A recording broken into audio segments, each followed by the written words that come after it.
ભણતા નામે બારોબાર ખેડૂત ખરાઈનો દાખલો મેળવી ખોટા ખેડૂત ખાતેદાર બનેલા ઈડરના ધારાસભ્ય રમણ વોરા બરોબરના ભરાયા છે.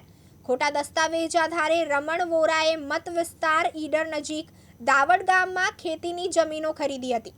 ઈડર મામલતદારે આ મામલે તપાસ હાથ ધરી ધારાસભ્ય વોરાને નોટિસ ફટકારી છે.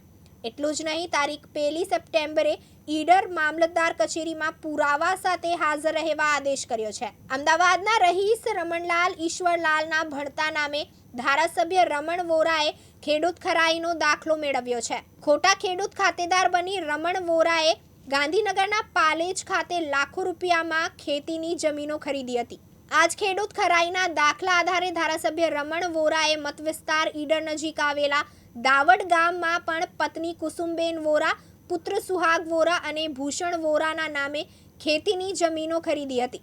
જોકે રમણ વોરા અને તેમના પત્ની પુત્રોએ ગાંધીનગર પાલેજના રહીશ દર્શાવી વીરપુર અને જાદરના એક વ્યક્તિને આ ખેતીની જમીનો વેચી દેવાઈ છે. આ મામલે જેતપુર વડાલી કંપાના રહીશ રાજેન્દ્ર પટેલે ઈડર મામલતદારને ફરિયાદ કરી ભાજપના ધારાસભ્યની જમીનના પુરાવા માંગ્યા હતા. આમ છતાંય રાજકીય દબાણને પગલે મામલતદાર એ રાવલે પુરાવા આપ્યા ન હતા, જેના પગલે રાજ્ય મહેસૂલ વિભાગે મામલતદાર સામે તપાસ હાથ ધરીને બદલી કરી દીધી હતી. આખરે અરજદારે ઈડર મામલતદાર કચેરીએ આત્મવિલોપન કરવા ચીમકી આપી હતી, જેથી કલેક્ટરે તપાસના આદેશ આપ્યા હતા. ગાંધીનગરથી આદેશ છૂટતા ઈડર મામલતદારે ધારાસભ્ય વિરુદ્ધ કાર્યવાહી કરી છે. ઈડર મામલતદાર કચેરીએ ધારાસભ્ય રમણ વોરાને નોટિસ ફટકારી ખેડૂત ખાતેદારના પુરાવા ઉપરાંત જમીનના દસ્તાવેજો રજૂ કરવા આદેશ કર્યો છે.